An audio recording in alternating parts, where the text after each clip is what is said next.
saya menyapa semua warga Gemit, pemerintah dan seluruh masyarakat umum pada pagi hari yang indah ini.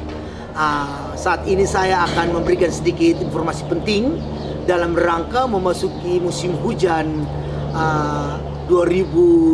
tahun 2020 ke 2021, dan khusus untuk jemaat Gemit bahwa kita akan memasuki bulan lingkungan hidup Gemit, yaitu pada saat bulan November nanti 2020.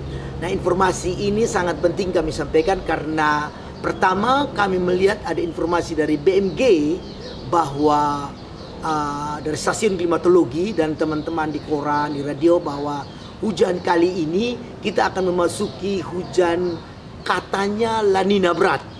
La Nina berat itu akan diciri dengan hujan yang banyak dan sporadis, tetapi waktunya pendek atau hari hujannya pendek.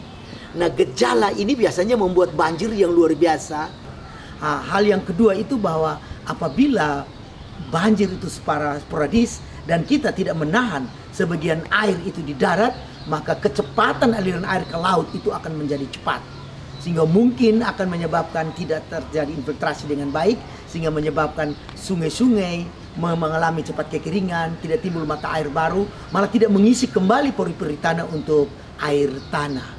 Jadi kepingin kami sebagai pelaku air, pelaku perubahan iklim, kami menghimbau kepada seluruh masyarakat, pemerintah, khususnya jemaat Gemit, bahwa dalam rencana memasuki bulan lingkungan hidup Gemit ini, kita harus menggali lubang tanam air sebanyak mungkin, baik di gereja, di sekolah-sekolah, di halaman rumah, di kantor-kantor, dan di tempat-tempat umum. Sehingga benar-benar apabila terjadi La Nina yang kuat itu, sebagian air yang jatuh ke bumi dapat ditahan di dalam bumi dan dikasih masuk ke dalam bumi, sehingga mungkin suatu saat akan memicu mata-mata air baru dan menjadi cadangan air tanah. Khusus Kota Kupang yang sekarang itu air menjadi persoalan cukup serius, bahwa kita sudah petakan dengan baik daerah tangkapan air yang pantas dibuat lubang-lubang jebakan air, lubang tanam air dengan baik. Misalnya salah satu kelurahan itu kelurahan Naikolan atau di Oipura, itu memang didominasi oleh tanah putih, tanah batu karkas, yang kalau kita menggali sebanyak mungkin lubang situ akan mempengaruhi banyak mata air di Kota Kupang dan air tanah. Juga di kelurahan Kuanino, di Air Nona, daerah-daerah yang didominasi karkas itu dan Bakunase itu sebaiknya kita membuat lubang cukup serius. Sehingga kita menghimbau kepada pimpinan umat, khususnya pimpinan Gemit yang sedang menjabat pada gereja-gereja di areal ini menjadi fokus.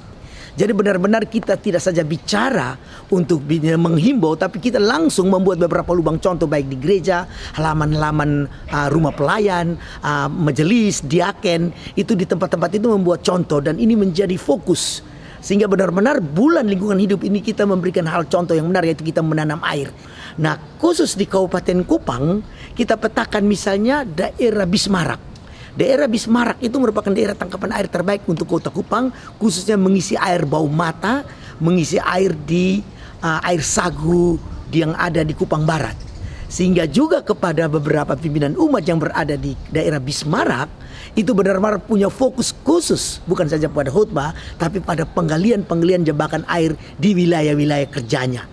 Dan daerah 2 ini kami sudah kurang lebih 4-5 tahun ini meneliti daerah tangkapan air untuk Kota Kupang.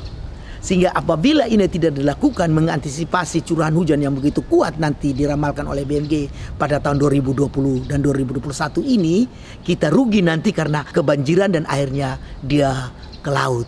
Oke, ini kita lihat beberapa lubang seperti ini tidak sulit dibuat, 2x1, 1x1, kita bangun dengan baik, kita pasang sedikit semen. Ini ada kurang lebih 100-200 lubang di halaman Unkris, sehingga menciptakan hutan yang luar biasa. Tanaman-tanaman ini kita tanam tidak perlu disiram dan dirawat, karena memang kita tanam dengan strategi yang tepat, dan kita memberi air hanya pada musim hujan dalam bentuk lubang-lubang tanam air ini.